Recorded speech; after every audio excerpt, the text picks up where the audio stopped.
Welcome to the Manifestation Babe podcast. My name is Catherine Zinkina, and I'm a manifestation expert, master mindset coach, and multiple seven-figure entrepreneur. I'm obsessed with helping you achieve everything that you once thought was impossible. If you're looking to massively up-level your life, your finances, your relationships, your productivity and success, then you have come to the right place. My goal in this podcast is to help you see the infinite potential within yourself to be, do, and have anything that your heart desires. Think of this podcast as your weekly dose of mindset development to help you maximize who you are and where you're going.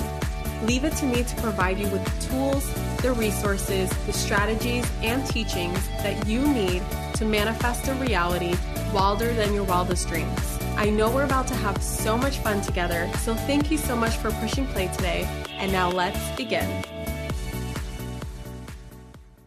Hello, my beautiful souls, and welcome back to another episode of the Manifestation Babe podcast. It has been a little while, so I thought I would drop in a little episode based on some conversations that I've been having lately in my life. So this is inspired directly from yours truly learning the lessons and passing on the lessons.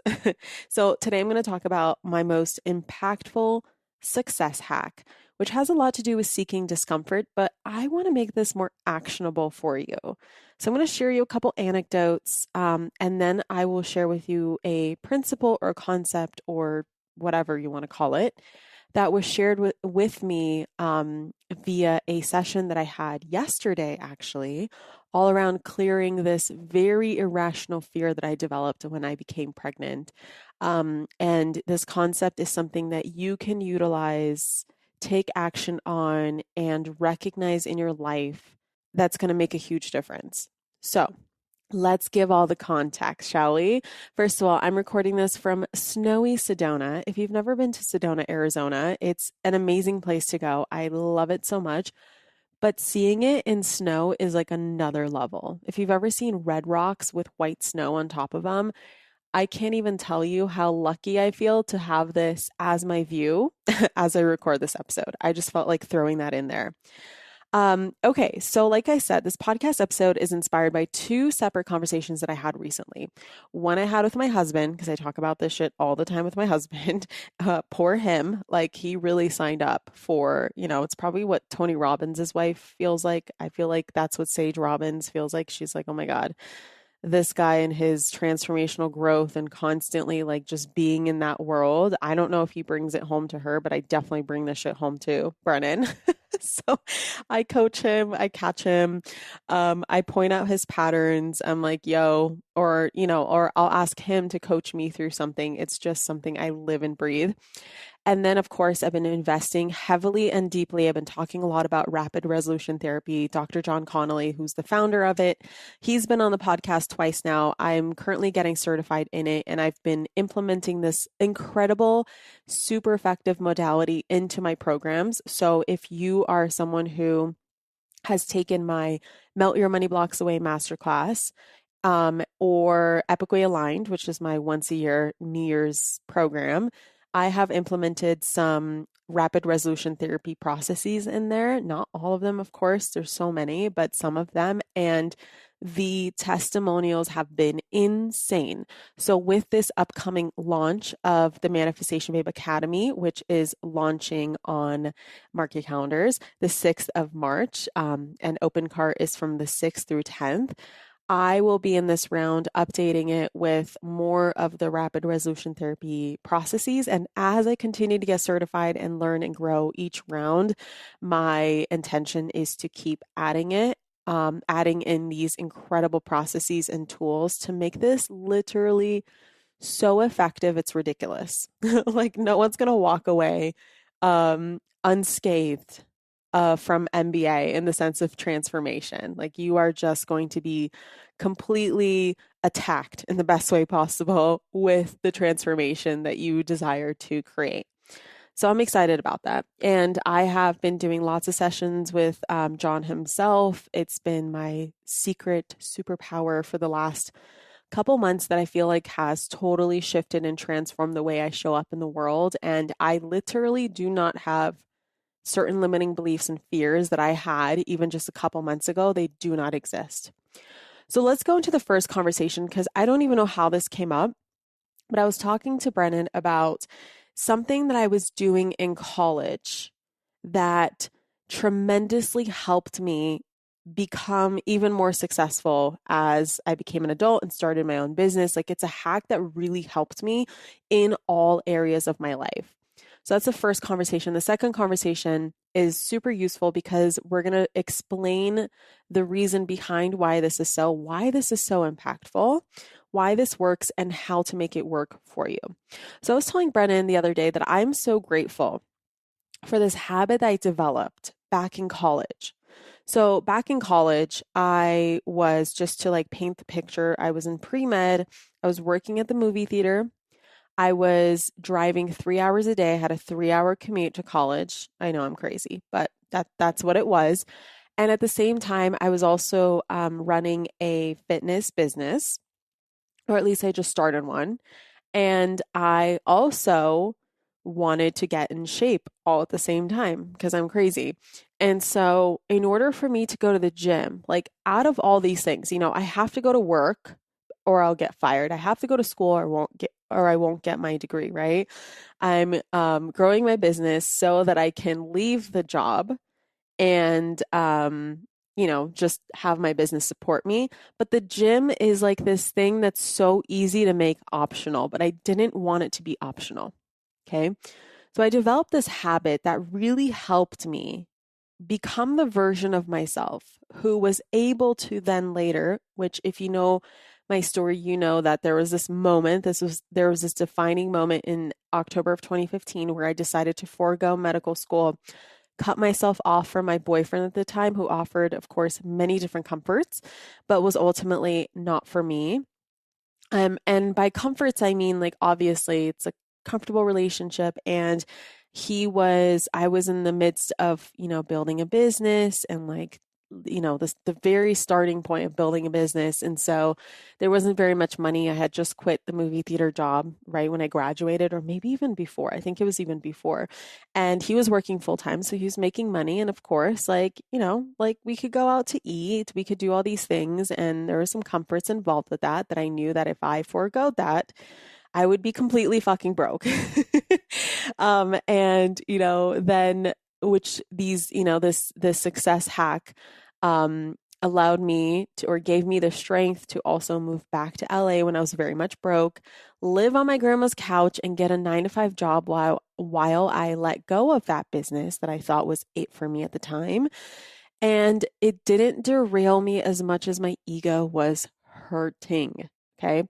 So this was my gym hack back in college. I made this like weird unconscious agreement with myself. I didn't know how much it would help me in life, but this was something that I knew, like, if I'm going to go to the gym, if I'm going to get in shape, this, like, I got to go no matter what. And I was so busy back then where the only time that I could make it to the gym were between the hours of 11 p.m. and 1 a.m. Talk about how easy it is to be like, nah, I need sleep, or nah, like I have other things going on. But I made this agreement that it didn't matter how busy I am, no matter how I feel, whether I have a stomach ache or not, I'm falling asleep, or I feel perfectly amazing and motivated, right? It's like the difference between, oh, I don't feel motivated, so I'm not going to go, versus, oh, I feel motivated, so I might as well go. I did not give myself the fucking option. I would throw myself in the car, like literally, even if I was half asleep. I mean, yeah, in some ways this is questionable. You're like, Catherine, all right, like let's not do this to the point of suffering. I totally get it. But let me just share the mindset that I was in. I was going to the gym and committing myself to at least any type of workout. Even if I walked in and just did 5 minutes on the treadmill, that's it. Like that's all I needed to do. And I made this decision that I was training myself for life. Like I was like, if I could go to the gym and train in any type of condition, no matter how uncomfortable it feels, this would bleed into other areas of my life and help me do more of what feels good to have done rather than only that which feels good to do in the moment, which I'll get into in a little bit and how to use that as a way for you to check in if something is actually in alignment or not. So it was like this weird boot camp that I put myself through unconsciously, knowing that it would be a huge reason for my success, even though consciously I didn't, right? For me, it was just like, I want to get in shape. And I trained myself to not avoid discomfort, but actually purposefully seek it, getting to know it, and creating this relationship with it. And to this day, I practice this. To this day, it's not in the sense of the gym. That was more of my training ground and really just a metaphor of for the point that I'm making. But I'm always practicing and throwing myself into being uncomfortable. And I see that a huge difference. And I think an element of this too, you guys, if I remember correctly, and again, like the further and further I get away from these days, like you lose details. So I'm so grateful that I've been recording so many podcasts about my story for so long, because I know some of you DM me and they're like, Catherine, you forgot a detail about your story. And I'm like, I know, I forget details because it feels further and further and further away. Of course, the big things I will never, ever forget because it's such a core part of my story, but there's details where I'm like, I don't remember. Anyway, I'm always practicing being uncomfortable and facing discomfort. And I was doing personal development at the time as well. And I remember that the difference between successful and unsuccessful people that these authors would share is like one type of person is okay being uncomfortable. They're comfortable being uncomfortable. And the other people are purposefully avoiding it. And for the most part, it's so much easier and feels better to avoid something rather than actively pursue it. Like a lot of people spend so much energy avoiding things, not realizing that all they're doing is avoiding a feeling. Like if you look at anything that you're avoiding in your life, you are avoiding it because of a fucking feeling. Isn't that crazy? Like it has very little to do about, what is the result at the end of it? And all these like scenarios that we can paint in our head. And it's just the feeling that we think that those scenarios are going to create in our lives. So we're not afraid of failure. We're afraid of the feeling of failure. We're not afraid of like, oh, that didn't work, or that launch busted, or nobody signed up for my program. We're afraid of how it makes us feel. Oh my God, it makes me feel rejected. It makes me feel stupid. It makes me feel blah, blah, blah, blah, blah, blah. And if you just realize that the worst that's going to happen in your life is you're going to feel a feeling, like I'm telling you, train yourself to feel uncomfortable feelings and you will become unfuckable. So I was telling Brennan how nowadays, because of this, I measure a successful day not in how many successes I had that day. Not like, oh, this went well, and this went well, and this went well, and that went well, but rather how many times I faced discomfort for the sake of my growth. This is very similar. I've heard of this from Sarah Blakely, the founder of Spanx. She talks about something similar where her dad would always ask at the dinner table, instead of like, what did you do well at today, kids? He would ask, what did you fail at today? Because if you're failing at something, it means you're putting yourself out there and you're really giving life a solid go. And that's pretty much what I developed for myself. Like I ask myself, am I proud of myself because I had a conversation that I had today that was difficult? I was initially avoiding it, or I was afraid to have it, but I didn't. Did I put myself out there in a way that made me feel uncomfortable? But I knew I had to because I had something important to share and I knew it was life-changing, and I just overcame the discomfort of people thinking, oh my God, how dare she say that, or whatever I was thinking. Did I invite someone I look up to majorly to be on my podcast today? Did I? And this is something I really struggled with that Orion has helped me so much, my son, which is rescheduling on people last minute. Having a baby, like there's so much that changes last minute. For example, this morning, he decided to wake up at 4 a.m. I'm like, excuse me, sir, like, no. And Brennan is currently, running an errand in Las Vegas. We're in Sedona. And so, my mom is sleeping and I don't want to wake her up because she gets severe migraines. Like she's not a night nurse. She's not night help. I am fully the night help. And so is Brennan. And my mom is totally the day help, which if you didn't get the update or didn't listen to a previous podcast, like we are now currently full-time travelers and my mom is our nanny. So I was like, oh my God. And so I had to reschedule a couple things today. And I'm like, I know it's last minute. I know these things are today. I'm so sorry, but like, this is what's going to happen. And that was so uncomfortable for me at a certain point in my life where Orion thankfully helped me overcome that. So I look at that as a success, right? Before I would have looked at that as like a failure of, oh my God, like what is this person going to think of me? Oh, my inner people pleaser. Oh no, right? Did I say yes to that opportunity that secretly scares me? Did I face my fears today? Did I stretch myself today? So those are the questions that I'm asking. This is how I'm measuring success. And I'm telling you, when it comes to manifesting your dream life, and there's so many elements of this too. Like if you want the best, I talk about this all the time with my friends and clients and students and people who are close to me. I'm like, if you want a personal development boot camp and you want massive growth in a short amount of time, either start a business or have a child. All your shit's going to come up to the surface for you to face. And regardless of whether, like, if you're childless by choice, and I support that for you fully, like I support, like, this is what is so ridiculous about our world sometimes, where I look at other people and I'm like, what is going through your mind here? Who fucking cares? I support every single kind of dream life. I want to make it clear that my life is my dream life and your dream life could be something completely different.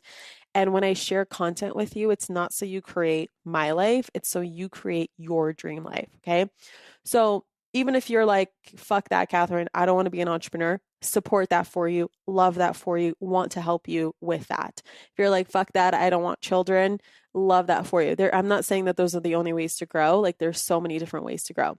But I promise you, in any version of your dream life, there is real growth involved. Traumas of the past are going to come up. Fears are going to come up. All kinds of things are going to come up when you leave your comfort zone. How do I know you're going to leave your comfort zone to manifest your dream life? Because in order to go somewhere where you've never been before, you're going to have to become someone you've never been and do things you've never done before. And those frequencies that you're going to be interacting with are completely unfamiliar. How do I know they're unfamiliar? Because you've never been there before. So you've never experienced or interacted with or been in relationship with those frequencies before. So of course, when you step into that version of you, you're going to go, whoa, this feels hard, right? This feels really uncomfortable. And then it's up to you to normalize those frequencies. You see, like I said before, most people spend more time actively avoiding things than actually pursuing them.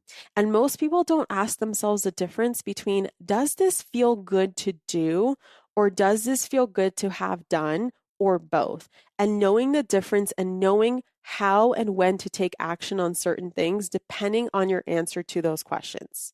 And make the best decision that will lead you to your dream life from there. So let me give you an example because you're like, huh? So let's say that you are writing a book or you want to write a book that's been trying to get out of you for years, right? You're just like, I know I have a story within me, or I have like principles and lessons within me, or a memoir within me, or whatever kind of book you want to write. Let's say that you finally write it. Okay. How good, just imagine being on the other side of that. And if writing a book is not your thing, just imagine something else that like you've been wanting to do for years. Now close your eyes and imagine that you are on the other side of it. You have just completed it. You finished it. You're looking back and you're going, holy shit, I did it. Doesn't that feel so good to have done, right? But maybe, just maybe, it was not necessarily feeling good to do in the moment, meaning it was tedious. There was a lot of work involved. There was a lot of discipline, a lot of fears to face, fear of criticism, fear of failure, fear of, I don't know if I can do it, blah, blah, blah, blah, blah. But damn, on the other side, you do not regret it. This is the same thing with a workout. Like for the gym example that I shared from my college days, not that I don't work out anymore, but this is just like a principle that I learned back then. Like most of the time, we don't feel like going to the gym. We don't feel like turning on the workout on our TVs or however you work out. We don't feel like going outside for a run, especially when it's snowy and icy. I'm looking outside, it's like, I don't know, 20 degrees Fahrenheit outside. Everything is completely rock solid ice. Do I want to go on a run in that? No, I feel like no one ever feels like they want to do that in the moment. But on the other side, is there ever a workout that you regret? Right? For the most part, no, unless you like broke your leg, God forbid, on that workout, then you're probably like, damn, I regret that. But for the most part, we feel so good about it. Okay. Versus, let's say you avoid writing your book, okay, which you know you want to be doing, you should be doing, you need to be doing. It's really on your heart. Your soul is super in alignment with it. But instead, you decide to watch 12 back-to-back marathons of various Netflix shows, like nonstop for a month straight, okay? That feels so good to do, right? Meaning in the moment, it feels good to be doing that. It's like, wow, I want to do nothing more than this. I'm being entertained. My brain is busy. I'm relaxed. I'm in a trance. Nothing else matters. But on the other side of that, when you're doing that while avoiding something that you really want to be doing instead, does it really feel good to have done? Like, do I really feel closer to my dream life on the other side of that? And I'm not saying that we should always forgo pleasure and instead pursue the things that we don't feel like doing that aren't necessarily giving us pleasure in the moment but are giving us immense pleasure on the end. I think that there are so many times that we can obviously have both, and I think that a huge life hack, which will be a whole nother separate topic, is how to make the things that feel good to have done but don't feel good to do in the moment, and how to make it feel pleasurable in the moment at the same time, right? Like, how can you bring fun to the book writing process? How can you bring pleasure to the book writing process? How can you bring fun and pleasure to the gym? That's what I'm talking about. Okay. And like I said, sometimes you have both. Like maybe one day you're exhausted, you need a recharge, you had a rough week, and watching Netflix instead of writing your book or going to the gym or whatever is exactly what you need. It feels good to have done and good to do. And maybe it's not 12 marathons and totally avoiding what your soul wants to do. Maybe it's like one season or just a couple of episodes or just one night of this where you feel good in the moment and you actually feel refreshed on the other side, to where once you're done with this, you're like, wow, okay, I feel ready to go back to the book writing process, for example. Okay. So these are the types of questions and check-ins that you need to be doing with yourself. Being super honest with yourself and checking in and being like, why am I doing this? Am I avoiding discomfort or am I facing discomfort, knowing that on the other side, I'm going to be so glad that I did it? And if you think about it, bringing in the concept, the principles of manifestation, the version of you who's already living her, his, or their dream life, they are 1000% honest about what is and what isn't in alignment with them. And that needs to start on the journey there. Meaning, it's so important that you are honest with what actually is in alignment with you right now, because the version of you who's living the dream life was honest about everything that led them there. Okay, so the topic of avoiding something and what it does to your unconscious. So this is where I'm going to bring you my conversation with Dr. John Connolly in a session that he did for me actually yesterday, where I let go of a really silly fear that's been affecting me since I first got pregnant. And let me just quickly share the actual fear with you to give you context. And it is totally okay if you laugh at me. Like, it's going to sound so ridiculous, and I'm totally okay with you making fun of me, because I am laughing at myself now that I'm on the other side of it. And this fear, like, I can't even access it. It does not exist. That's how powerful this shit is. It's so good. So when I got pregnant, my unconscious went into super protector mode. Okay. Which is completely understandable since I now have offspring to protect. And the unconscious mind which is interchangeable with the subconscious mind, the prime directive is survival. And only once the unconscious is sure of survival, it can switch into pleasure and thrival. I don't know if thrival is a word. I use it all the time just because it rhymes with survival. But first and foremost, it will make sure that survival is number one. And most people are 100% stuck in survival mode and don't even know it. Okay.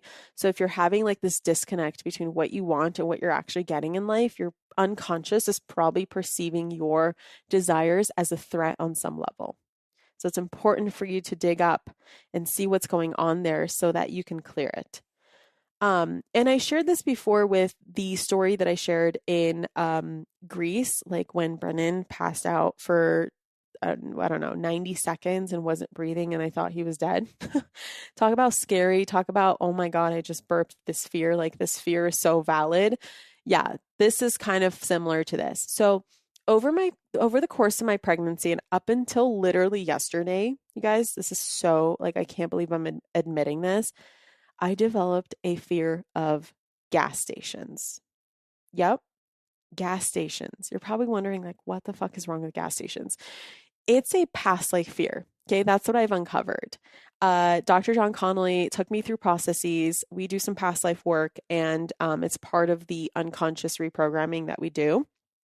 And I discovered that I was actually shot in a past life in a convenience store, like a sketchy looking convenience store.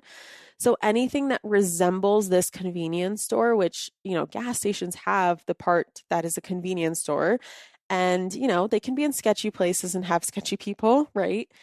They would trigger me like crazy. You guys, I'm talking like I would avoid gas stations at all costs, and I would make sure, like I would tell Brennan, there's like 2 gas stations in all of LA that I would actually go to. This is so embarrassing.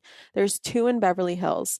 One is a self-serve. Actually, I think they're both self-serve, not self-serve, sorry. Like, they have self-serve, and then they also have like the people who, I mean, this could be normal in your state. I know in certain states, like you can't get your own gas. Someone has to put it in for you.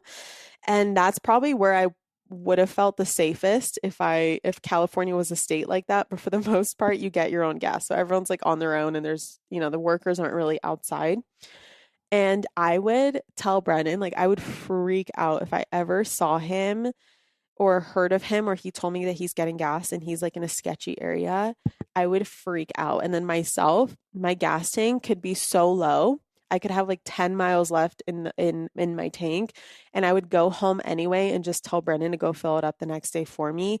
I have not been in a gas station by myself. Like I'd go once every 4 months. Like if I really need to, I would plan my whole life around a gas station. So as you can imagine, this is terribly inconvenient and terribly ridiculous. And Dr. Connolly cleared this for me, so it's not a thing anymore, but let me share with you this mind-blowing information that he shared with me as part of the clearing, okay? This is so, so good, so listen up. He said, whenever we actively go out of our way to avoid, whatever we go actively out of our way to avoid, no matter what, even if it's literally not dangerous or something that's actually good for us and something that actually assists us and helps us, our unconscious mind perceives that thing as danger. Okay. So consciously, you could have even a thought of like, this is so good for me. I'm so glad I'm doing this when you finally get around to it, or someone forces you into, or you force yourself into. But if you spend so much time actively going out of your way to avoid it, your unconscious mind perceives it as danger. And whatever we on the other side actively move towards and go out of our way to seek, unconscious mind perceives it as good. It perceives it as safe. It perceives it as totally fine, even if it's actually unsafe, not good for us, and totally not fine for us to pursue. So he shared an example of this.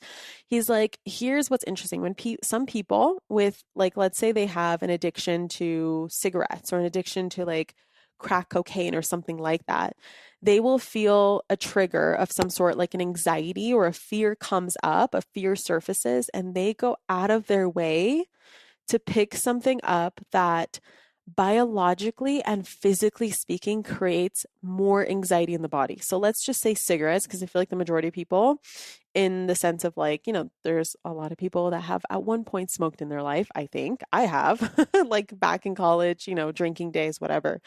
I don't anymore, thank God. But anyway, this thing causes more anxiety in the body. Yet,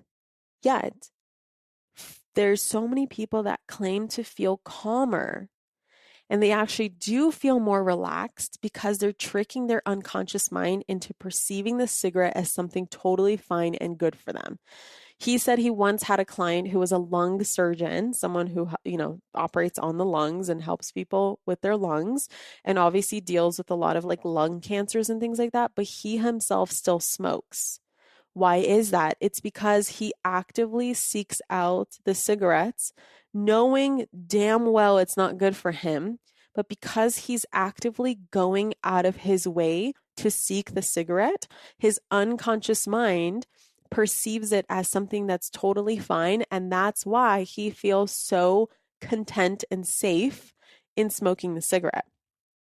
So that's crazy, right? Like that makes so much sense. So, for example, if you are avoiding taking action that you know is going to get you to the next level, like, for example, going to the gym when you have a goal of building strength or getting healthier, or, like avoiding writing that book, you're training your unconscious mind to see your next level as a threat. Of course, you're never going to move towards your goals with the part of you that controls 95% of your reality. That's how powerful your unconscious is. When it thinks that what you want and what you really need to be doing to get to the next level is a threat to you. So little me, avoiding gas stations and actively avoiding them allowed this threat to grow bigger and bigger and bigger. And it just kept growing and growing and growing until it became this like thing where my heart would race when I would pump gas. And so he cleared the fear for me. And he said, like, obviously the unconscious reprograms and continues to reprogram and moves away or reprograms other like memories and similar programs that are related to this program that you clear with repetition. And so my homework to further tune and cement this clearing is to go to gas stations and fill up my gas tank and actively seek out gas stations and actively go out of my way to fill up my gas tank, even if I already have a full gas tank. So actively pursuing gas stations so that my unconscious can continue to understand that this is totally fine. People do this all the time. It's not a big deal. You can chill. You can relax. It's okay to be alert. And you're more likely to be alert when you are not in fear. When you're in fear, you're not alert. Fun fact, just an FYI. So to bring this all back together, my question for you is, what are you currently avoiding in your life that will feel good to have done? Or how can you actively pursue that thing even if you feel immense fear in spite of it? This is why the quote, feel the fear and do it anyway, works. This is why it works, is literally this principle. I have an explanation now. Now you know why this principle is a real principle. And even if you think you're going to just die in the face of it, like, for example, the fear that we feel when we have a fear of public speaking, which I can speak for because I used to have it until I cleared it, it literally feels like death, right? But when you go out of your way to do it anyway, you do it in spite of your fear, your unconscious creates an association with it that is positive, and that is far more powerful than your conscious mind could ever understand. And that, my friends, is the success hack that's going to make a huge, impactful difference in your life. So give it a try and let me know, please. I always love to hear your thoughts and your experiences and things that you try from my podcast. Let me know how it goes for you. And hey, if you want even more hacks, if you're like, damn, this was good, I want more hacks, I'm hosting a free manifestation workshop next week via a secret podcast. Yep, I am uploading and creating a secret podcast that you could subscribe to called It's Already Yours. You're not going to subscribe to it like a normal podcast. You're going to have to go to my website. You're going to have to go to the link manifestationbabe.com/workshop. Again, that's manifestationbabe.com/workshop. I'm also going to put the link in the show notes where you're going to be able to find the link to this secret podcast that you can subscribe to on Apple Podcasts, Spotify, and there's like Google Podcasts and a couple other options for you. So it doesn't matter if you have an iPhone or Android or whatever, how you listen to it. And in this free workshop, this secret podcast, you're going to learn how to tap into even more of your unconscious superpowers. We're going to real life your vision board and create a reality that feels even better than it looks. And hot damn, does it look good. So again, you can go to manifestationbabe.com/workshop to sign up, or you can check out the show notes for the direct link. It's going to be so good. And what I love about this is that it's a workshop that you can listen to on your own time. There's no time that it goes live. It's okay if you're busy, but this is something that I want to be in your ears so that by the end of this workshop, my biggest intention for you and takeaway is that you walk away from it feeling like anything is possible for you. Anything is already inevitable reality for you. Like, we are going to create such a phenomenal reality through unlocking even more of these hacks and unconscious superpowers. So with that being said, I can't wait to see you in my secret podcast. And without further ado, I will see you in the next episode. Mwah. Bye. Thank you so much for tuning into today's episode. If you absolutely loved what you heard today, be sure to share it with me by leaving a review on iTunes so that I can keep the good stuff coming your way. If you aren't already following me on social media, come soak up the extra inspiration on Instagram by following @manifestationbabe or visiting my website at manifestationbabe.com. I love and adore you so much and can't wait to connect with you in the next episode. In the meantime, go out there and manifest some magic.